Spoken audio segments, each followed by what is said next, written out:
அனைவருக்கும் Parvathamalai TNPSC dead பயிற்சி மையத்தின் சார்பாக இனிய காலை வணக்கம். இன்றைய வீடியோவில் நம்ம என்ன பார்க்க போகிறோம் அப்படின்னு பார்த்தோம்னா, உளவியல் அறிஞர்களோடு பார்ட் 2 அப்படின்றத இங்கே பார்க்கலாம்.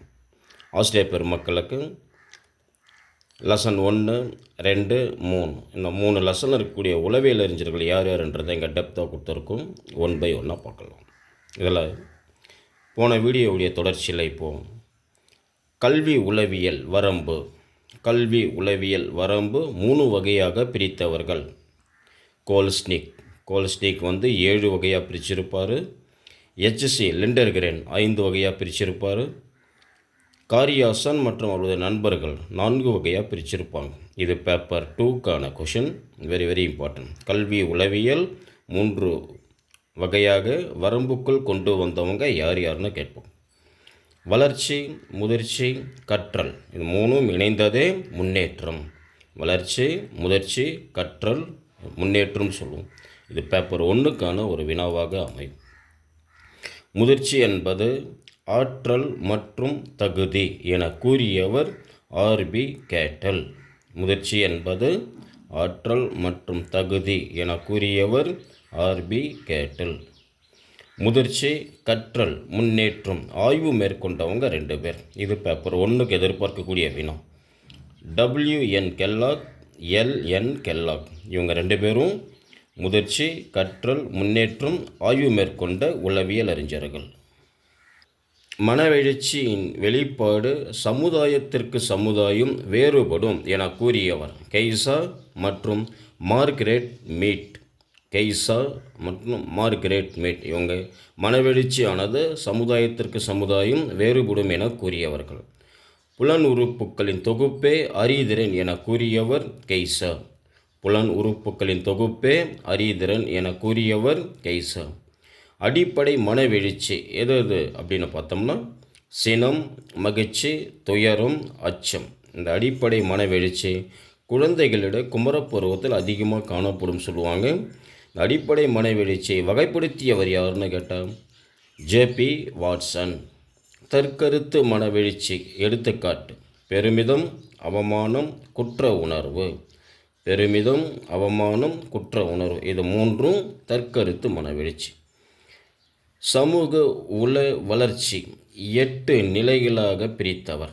சமூக உள வளர்ச்சியின் படிநிலை 8 அப்படி வகைப்படுத்தியவர் எரிக்சன். இது பெரிய டாபிக், வெரி வெரி இம்பார்ட்டன்ட். இது ஆல்ரெடி நீங்கள் புத்தகத்தில் இருக்கிறத தெளிவுபடுத்தி படித்தீங்கன்னா பேப்பர் 2ல் ஒரு கொஷின் இதில் கண்டிப்பாக எதிர்பார்க்கலாம்.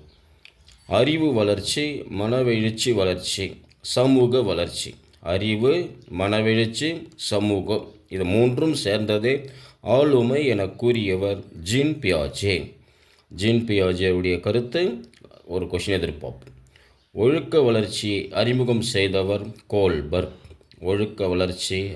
செய்தவர் கோல்பர்க். ஒத்த இயல்பு மரபு நிலை அப்படின்னு சரிங்களா, மரபு நிலையை பின்பற்ற சொன்னவர் யாருன்னா கிரிகர் ஜோகன் மெண்டல் தாவரவியலில் வரக்கூடிய ஒரு அறிஞர். அவர் ஒத்த இயல்பு மரபு நிலையை பின்பற்றக்கான ஆய்வு மேற்கொண்டவர். மரபு பற்றி ஆய்வு மேற்கொண்டவர் அறிஞர்கள் யார்? மரபும் சூழ்நிலையிலும் வரக்கூடிய ஒரு மிக முக்கியமான 2வது லெசனில் வரும். இந்த 2வது லெசனில் பார்த்தோம்னா ஆண், பெண், கருமுட்டை அப்படின்றதெல்லாம் குரோமோசோம் அப்படின்லாம் நீங்கள் படிச்சிருப்பீங்க. இதில் ஆய்வில் மட்டும் கொஷின்ஸ் எதிர்பார்க்கறதுக்கான வாய்ப்பு உருவாக்கும். அதில் கால்டனோட ஆய்வு, மரபு பற்றி கால்டன் ஆய்வு 800 ஆங்கில குடும்பத்தை ஆய்வு மேற்கொண்டிருப்பார். H.H. கட்டார்ட் என்பவர் என்ன பண்ணியிருப்பார்னா இராணுவ வீரர்களுடைய குடும்பத்தை ஆய்வு கொண்டிருப்பார். ஒரு இராணுவ வீரர் நல்ல மனநிலையில் உள்ள மனைவியும் மன வளர்ச்சி குன்றிய மனைவியும் திருமணம் செய்து அவங்களுடைய வழி வந்தவர்கள் எப்படி இருக்காங்கன்றது தான் H.H. கட்டாருடைய ஆய்வு. டாக்டேல் என்பவர் ஜூக் குடும்பத்தை ஆய்வு மேற்கொண்டிருப்பார். ஜூக் குடும்பம் என்பது அமெரிக்காவில் இருக்கக்கூடியது. பட் பார்த்தோம்னா மனித நுண்ணறிவின் அடிப்படையில் ஒரு 7 வகையாக பிரிச்சிருப்பார். மனித நுண்ணறிவின் அடிப்படையில் மரபை ஆய்வு மேற்கொண்டவர் பட். இதில் பார்த்தோம்னா ஒத்த கரு இரட்டையர்கள், இருக்கரு இரட்டையர்கள், தாய் தந்தை உறவு முறையில், தாத்தா பாட்டி உறவு முறையை சுட்டு நுண்ணறிவை அளந்திருப்பார். இது 4ம் மரபு பற்றியது. சூழ்நிலையினுடைய ஆய்வு. ஸ்காட் டாம் என்பவர் என்ன சொல்லியிருக்காருன்னா, மனித வளர்ச்சியை பற்றி ஆய்வு மேற்கொண்டிருப்பார். இந்த அமலா கமலா அடிக்கடிக்கு கேட்கக்கூடிய வினாக்கள். அமலா கமலா 1920 மேற்கு வங்கத்தில் சுந்தரவனக்காடுகளில் இருக்கக்கூடிய நரி இந்த இரு குழந்தைகளை அழைத்துச் சென்று எப்படி இருந்ததுன்னு சொல்லிட்டு சூழ்நிலையின் அடிப்படையில் ஆய்வு மேற்கொண்டிருப்பாங்க. அடுத்த சிரில் பட் மற்றும் டெல்லியை சார்ந்த சங்கர், இவங்க இருவரும் சேர்ந்து இளம் குற்றவாளிகளை பற்றி ஆய்வு மேற்கொண்டிருப்பாங்க. சூழ்நிலையின் அடிப்படையில் எப்படி அவங்க இளம் குற்றவாளிகளாக மாறினாங்க. லிப்டன் என்பவர் 14 அனாதை குழந்தைகளை ஆய்வு மேற்கொண்டிருப்பார். கால்டன் என்பவர், இங்கேயும் பாருங்கள், மரபுலையும் கால்டன் வருவார், சூழ்நிலையிலையும் கால்டன் வருவார். ஐரோப்பாவில் உள்ள 500 அறிவியல் அறிஞர்களை அவர் ஆய்வு மேற்கொண்டிருப்பார். அயோவா பல்கலைக்கழகத்தில் ஒரு கரு இரட்டையர் மற்றும் இரு கரு இரட்டையர்கள் ஆய்வு மேற்கொண்டிருப்பாங்க. மனித வளர்ச்சி 2 முக்கிய கூறுகள் என கூறியவர் E.P. அர்லாக். மனித வளர்ச்சி 2 முக்கிய கூறுகள் என கூறியவர் E.P. அர்லாக். படிப்படியாக சுதந்திரத்துடனும் கட்டுப்பாட்டுடனும் வளர்ச்சியின் அறிகுறி முதிர்ச்சி என கூறியவர்கள் ஆண்டர்சன். இது எதிர்பார்க்குற ஒரு வினா, வெரி வெரி இம்பார்ட்டன்ட்.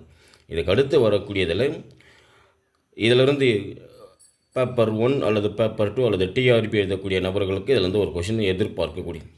ஒரு கரு இரட்டையர்கள் ஒரே சூழலில் வளர்க்கும் பொழுது நுண்ணறிவு ஈவு. இது நுண்ணறிவு ஈவு R0.87. ஒரு கரு இரட்டையர்கள் வெவ்வேறு சூழ்நிலை, இங்கே ஒரே சூழ்நிலை, இங்கே வெவ்வேறு சூழ்நிலையில் வளர்க்கும் பொழுது நுண்ணறிவு ஈவு R0.75. இங்கே 87, இங்கே 75 வரும். சம வயதுள்ள எந்த வகையிலும் உறவில்லாத குழந்தைகள் ஒரே சூழலில் வளர்க்கும் பொழுது நுண்ணறிவு ஈவு R0.25. சம வயதுள்ள எந்த வகையிலும் உறவில்லாத குழந்தைகள் வெவ்வேறு சூழ்நிலையில் வளர்க்கும் பொழுது நுண்ணறிவு ஈவு 0.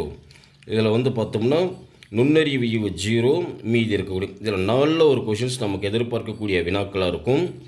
இந்த வீடியோவில் முதல் லெசன், 2வது லெசன், 3வது லெசனில் இருக்கக்கூடிய உளவியல் அறிஞருடைய கருத்துக்கள் இங்கே பதிவு செய்திருக்கும். ஆசிரியர் பெருமக்களாகிய நீங்கள் இந்த வீடியோவில் இருக்கக்கூடியது ஒரு ரிவிஷனாக எடுத்துக்கொண்டு நீங்கள் தேர்வுக்கு தயாராகி கொண்டிருப்பீர்கள். இன்னும் நமக்கு 25 நாட்கள் இருக்குது. இந்த 25 நாட்களில் உளவியல் முக்கிய அறிஞர்கள் அனைவரும் என்னென்ன கொள்கை கோட்பாடுகள் கொண்டு வந்திருக்காங்கன்னு வரக்கூடிய வீடியோக்களை நாங்கள் பதிவு செய்கிறோம். அனைத்து ஆசிரியர் பெருமக்களும் இந்த வீடியோவை பயன்படுத்தி கொள்ளுமாறு கேட்டுக்கொள்கிறோம். நன்றி.